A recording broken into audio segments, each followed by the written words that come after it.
Hello guys, কি অবস্থা সবার? নতুন একটি ব্লগে আবারও তোমাদেরকে স্বাগতম। আশা করি তোমরা সবাই ভালো আছো। এই সকালবেলা একটু তোমাদের সাথে কথা বলতে বেরিয়ে পড়লাম। এখন বাজে সকাল 6টা, ঠিক আছে? মানে আমি তোমাদেরকে যে জিনিসটা দেখাইতে চাইতেছি, গ্রামের যে ঐতিহ্য, ঠিক আছে, সেটার জন্য আসলে ভিডিওটা বানানো। এই দেখো, এখন প্রায় 6:30 বাজে, ঠিক আছে? এই দেখো গ্রামের মানে এই গরমের ভিতরেও দেখো গ্রামের ভিতরে কুয়াশা, ঠিক আছে? মানে দেখতে এতটাই ভালো লাগে, ঠিক আছে, বলার মতো না। দেখো গ্রামের ভিতরে এই গরমের দিনে এখনো কিরকম কুয়াশা পড়ছে, দেখো। এই যে দেখছো, মানে দৃশ্যগুলো যে এতটাই সুন্দর, মানে যারা শহরে থাকে তারা তো এগুলো দেখতেই পারে না। আর আমরা যেহেতু শহরে থাকি, আমরা তো এগুলো দেখতেই পারি না, ঠিক আছে?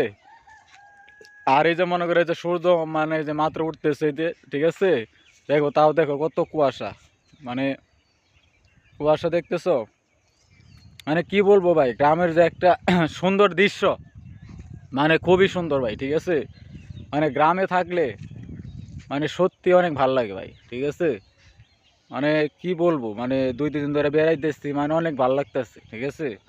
মানে মন চায় না যে ঢাকা শহরে যাই। হ্যাঁ, এই দেখতে পারতেছো চতুর্পাশে মনে করো যে ধান ক্ষেত, এই যে সাইডে পিছনে দেখতে পারতেছো, মানে অনেক সুন্দর একটা দৃশ্য ভাই। হ্যাঁ, তো এটি আর কি সকালবেলা বললাম, তাহলে আমার ভাই বেড়াদা যারা আছে তাদের সাথে একটু শেয়ার করি।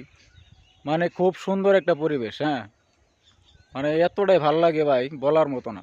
আর তোমরা যারা গ্রামে থাকো তারা তো জানোই গ্রামের পরিবেশ কতটা সুন্দর হয়, অনেক ভালো, ঠিক আছে? আর মনে করো যে গ্রামে থাকার যে একটা মজা, মানে খুব মজা, মানে এটার মতো শান্তি ঢাকা শহরে পাইবা না।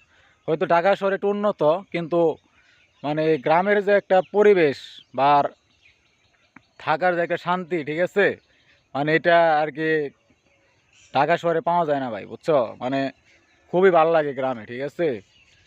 এখন মনে করো যে কি বলবো, এখন তো আমাদের থাকতে হয় বাধ্যতামূলক ঢাকা শহরে, বুঝতে পারছো? এখন যাই হোক, মনে করো আসি ঢাকা শহর, আর গ্রামে তো চলে আসবো যত তাড়াতাড়ি পারি। মানে গ্রামের দৃশ্য ভাই, ঠিক আছে, অস্থির লাগে। মানে যারা গ্রামে থাকো তারা হয়তো আসলে বুঝো। আর আমার কাছে ভাই যত জায়গা ওটা, আমরা ঢাকা শহরে যত ভালোই থাকি, ঠিক আছে, কিন্তু গ্রামের দৃশ্যটা, গ্রামে থাকার মজা আলাদা। তুমি একবেলা কম খাও, কিন্তু মনে করো যে গ্রামে থাকে অনেক শান্তি ভাই। হ্যাঁ, মানে অস্থির দৃশ্য, মানে দেখতে পারতেছো কত সুন্দর। এই যে আমার পিছনে যে রাস্তাটা দেখতে পারতেছো, দেখছো? তো এটাই দেখানোর ছিল, ঠিক আছে? তো ভালো থাকবা সবাই। আসসালামু আলাইকুম।